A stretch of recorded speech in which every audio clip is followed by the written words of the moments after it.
Assalamu alaikum. Dear friends, welcome to Alokona Islam by Choice channel for another part of this series on Qur'an and our life. As you might remember, I explained in the introductory video that this series is based on specific Quranic verses, and these verses I consider as key Quranic verses that can transform our life, our behavior, our conduct, which is fundamentally important. And also the few parts or few verses that we have covered in the previous episodes, I hope that you will connect the dots, and each of these verses are interrelated, so you will ponder upon these verses as to how these verses can impact on our lives. So these verses are actually impact oriented. Today we are going to talk about one of the most fundamental aspects of Islam, the Quran, and the life of the Prophet, and it is about honesty and truthfulness.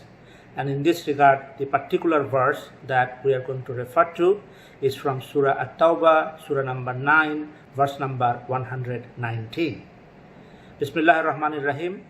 O you who believe, be conscious of God and be with those who are true, meaning true in word and deeds.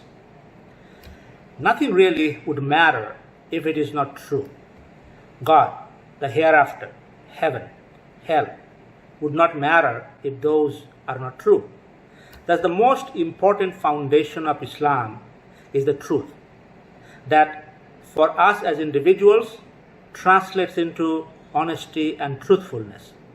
It is no wonder that Allah groomed His last messenger right in front of His community, such that he was given the title Al-Amin, or the trustworthy, by his own community. His life as a businessman, as well as a caring community problem solver, was like an open page. It is also no wonder that the Prophet staked his message on his truthfulness and trustworthiness when he first proclaimed his prophethood in front of the community around him. After receiving the divine revelation, or wahi, his mission was to deliver the divine message to the humanity. It started with his own community. One day he summoned the people at a designated location of the community and asked them whether they knew if he had ever lied. They, from their experience, confirmed that he had not.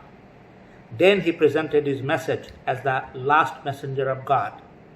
Nothing has been more fundamental to the Prophet's personality and the character than his honesty and truthfulness. Truthfulness is neither easy nor always painless until it becomes the second nature of a person.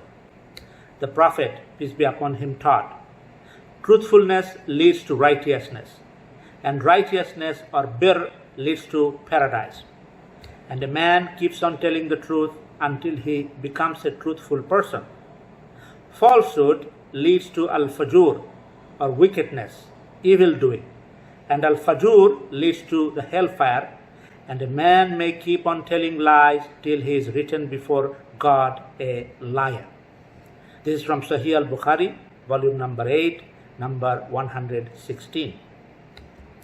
Whether it is a promise or contract, oath or covenant, truthfulness is an essential element of it. We already see the wide-ranging impact of lack of honesty and trustworthiness in our personal and collective life, tearing families apart, making nations dysfunctional, and international relationships poisoned. The Prophet, peace be upon him, also warned, when honesty is lost or disappears, then wait for the last hour or doomsday. Also Sahih al-Bukhari, volume number 1, hadith number 56. We are living in a world that is becoming increasingly devoid of honesty, integrity, and trustworthiness. Imagine how the world would be if our leaders at the national and organizational levels, at the business and personal level, embrace this value, especially as we will be held accountable on the day of judgment. As human beings, We can sometimes fail to uphold honesty and truthfulness, but we must not yield to our failure and shortcomings. If we are sincere, we must try and keep trying harder in our commitment to truthfulness in our words and integrity in our actions. If we keep trying, in light of the other key Quranic verses identifying some specific impact-oriented guidance, then indeed our life can be transformed. I hope you will ponder over this verse.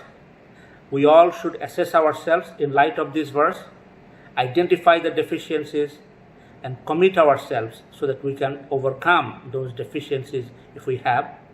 And inshallah, we'll continue with other key verses as part of this series. Inshallah, keep watching. We'll return with another episode on this series. And also, if you have not subscribed, please subscribe so that you can get notification of new episodes. Stay well, stay safe. Let's make dua for each other. Fi amanillah. Assalamu alaikum wa rahmatullah.